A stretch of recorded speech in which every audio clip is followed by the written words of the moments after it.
Hey guys, welcome back to the learning series of the DCS F-18C Hornet. In this episode, we'll be covering the cold startup, basically starting up the aircraft from scratch. In the previous episode, we covered cockpit familiarization. Now if you have not seen the previous video, or if you're not familiar with the different switches and dials, or if you're not familiar with the cockpit layout of the Hornet, I highly recommend you go back and watch the first episode, because everything else that we're going to be discussing today will make a lot more sense. Now let's get started. So, the first thing that we want to do in a startup is to turn on the battery. So right click on the mouse, on this switch, we'll set it to on. Now we can see that there's power in the aircraft. So the second thing that we want to do is you want to move down here. Look at this gauge. This is our brake pressure gauge. We should have at least 3000 psi of brake pressure, which we do. Now the third thing that we need to do is we need to do a test A, a test B of the fire detection system. So let's go ahead and do test A now. Engine fire left. Engine fire left. Engine fire right. Engine fire right. APU fire. APU fire. Bleed air left. Bleed air left. Bleed air right. Bleed air right. Okay, so basically this is testing the fire detection unit in the left and right engine, as well as the APU and the bleed air system. Now before we do test B, we need to wait 10 seconds. Now the reason for this is that so the audio of the warning system is ready. It's basically a tape that needs to be rewind. A lovely day on the Persian Gulf map. Nice and sunny. Should be ready now. Engine fire left. Engine fire left. Engine fire right. Engine fire right. APU fire. APU fire. Bleed air left. Bleed air left. Bleed air right. Bleed air right. Okay, so that's that.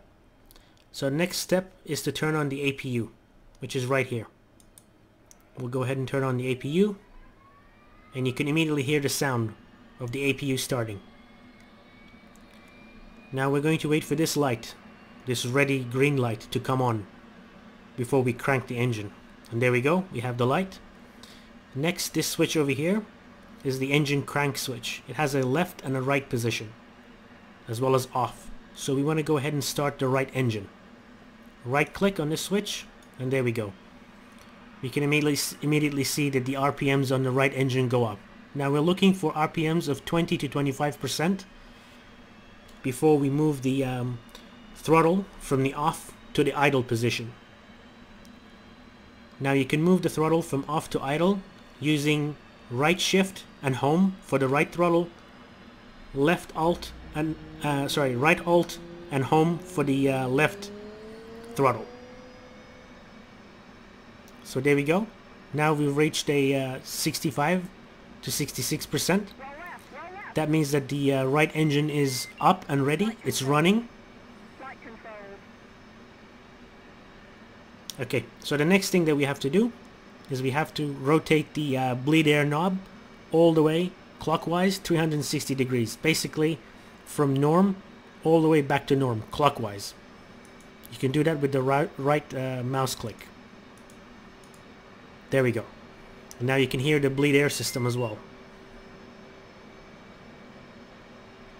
Okay, and we can go ahead and clear this master caution warning by left clicking on it. Okay, let's go ahead and turn on our left, right DDI as well as the HUD. And you rotate this knob over here, the brightness knob, all the way, and you'll have the HUD. Let's turn on our MPCD, multi-purpose display screen. Multi-purpose color display, MPCD.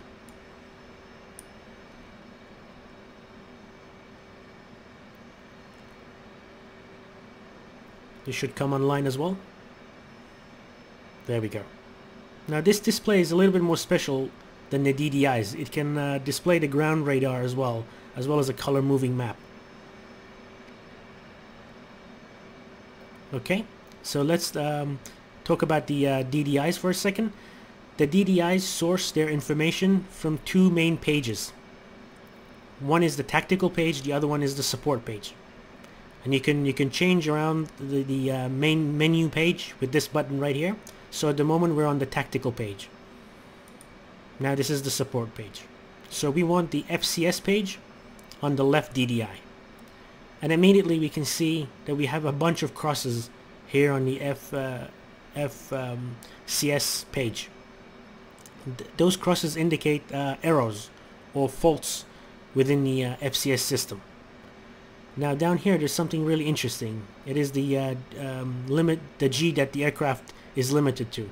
So basically the FCS will not allow us to pull more than 5.5 G. Now the reason for this is, of course, I'm carrying external stores. I'm carrying two AM7 Sparrows as well as two Mark 84 2,000-pound bombs. Obviously if I didn't have those stores, this G limit would be up. And also down here to the bottom left, you'll have to make sure that we don't have any 2s, any Rs, or any FADAC arrows, which we don't. Okay, so the next thing, we move here and we put the INS, Inertial Navigation System, to align itself. We put it on ground. If we were to take off from a carrier, we'd leave it in the CV, would move it from the off to the CV, but now because we're on the airfield, we'll leave it in ground. And over here on the MPCD, we can see that a alignment countdown has begun. Once the alignment process is finished, we'll get an OK, and then we can go ahead and move this switch to nav and begin using the INS system. Okay, so let's go ahead and start our left engine. There we go, 10%.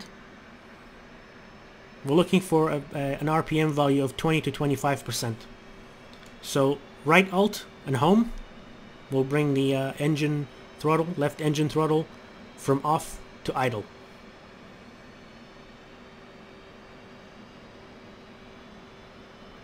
And we're looking for a 65% value of the RPM.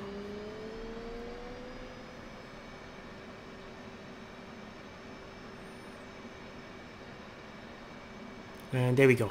Our left engine is online as well. Now the APU will shut itself off when it's not necessary. You don't have to turn it off yourself. Now, as I said, we have a bunch of errors here in the flight control system. Now we need to go ahead and reset that, and it will purge the faults from the system. So you can do that by pressing and holding this button right here. This will reset the FCS system. As we see, we don't have any more crosses here.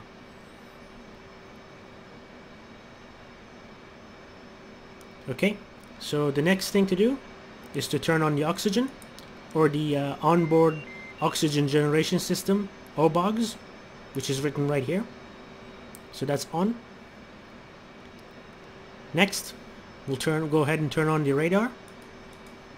Now it has off, standby, and operate. Now normally it is quite hazardous, quite dangerous to turn on the radar once the aircraft is on the ground, because it's very hazardous to the ground crew, to anybody who's in front of the aircraft, basically within the arc of the radar. It's quite a health hazard. But in this case, it is permitted to put the Hornet radar into operate, because it will be functioning in silent mode, and it will only operate once the weight of the aircraft has lifted off the wheels. So the radar isn't on, and it's not a threat to ground crew, ground personnel. So the next thing that we want to do is we want to put the flaps to auto. We'll go ahead and do that. Now we're going to perform a test of the FCS system, the flight control system. Now to do that, we need to hold this FCS bit switch on. While we're holding that simultaneously, we need to click on this FCS button right here. Now in order for us to do that, obviously we don't have our two hands available to us in the simulation like in the real world. So we need to do is we need to hold down the Y letter on the keyboard, which will engage this switch.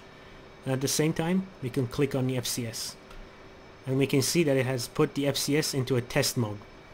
Now I'll go ahead and show you guys the test from the outside. Now this is the FCS system moving the control surfaces. It was checking for faults. And there we go, the test is complete. We have a green light, we have a go. Now the next thing that we want to do is we want to test the warning and cautionary lights in the cockpit. You can see that everything works. Okay. Now we're going to go ahead and put the flaps back down to half. We need half flaps for takeoff. Okay, and we can see the indication for our landing gear as well as flaps here. So nose, left, right, as well as the flap indication half. Now we're going to go ahead and put the aircraft into takeoff trim. Now all you have to do is to press down on this button, not to change the dial, but just to press on this button and hold. There we go. Now we can confirm that the aircraft is in takeoff trim by looking at these values right here. So we can see our stabilator is on 12 degrees. Our trailing edge flaps are on 30. Rudder is on 30.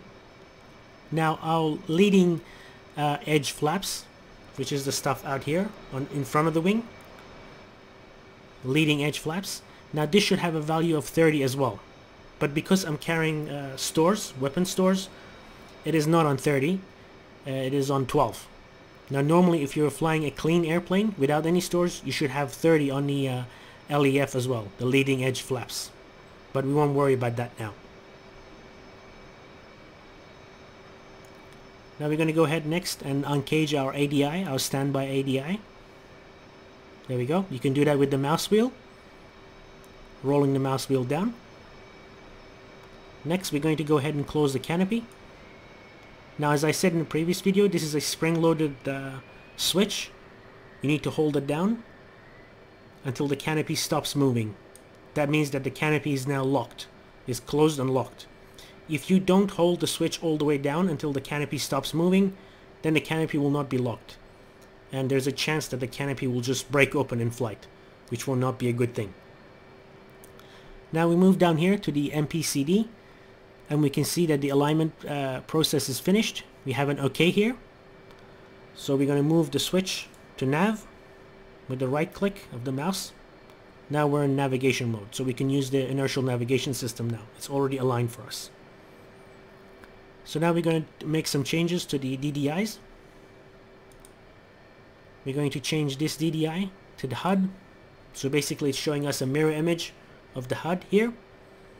And we're going to turn the right DDI onto the FCS page. So we go to the support page, we select FCS. Now there's a reason why this is done, guys.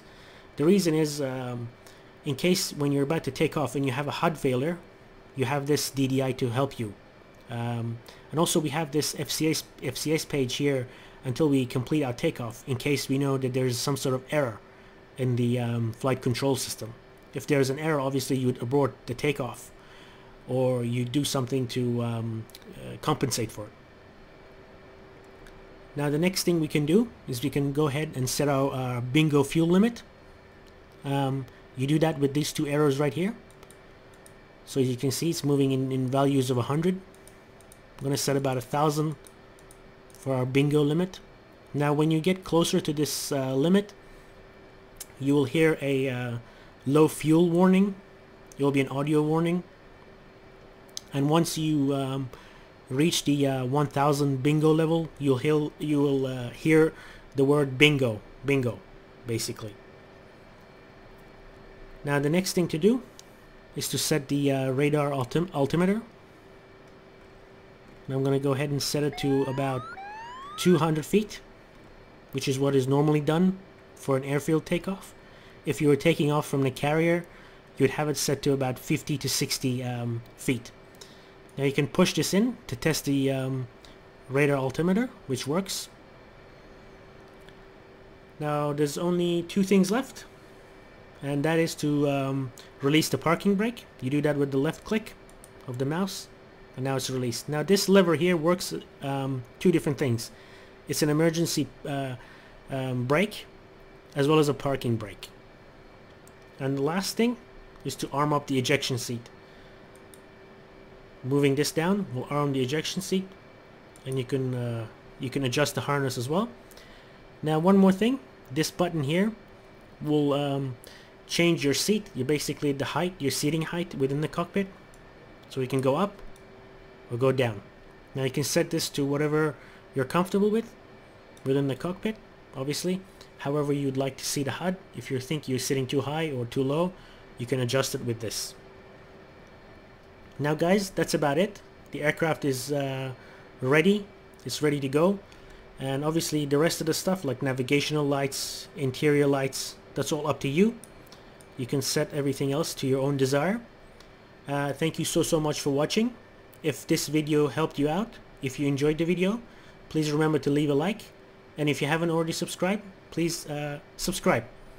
And guys, please remember, if I do make a mistake, let me know in the comments section below, because as I said, this is a learning series. Okay, so we're all learning something here. So I'll see you guys in the next episode. I hope you all have a great day. Bye bye.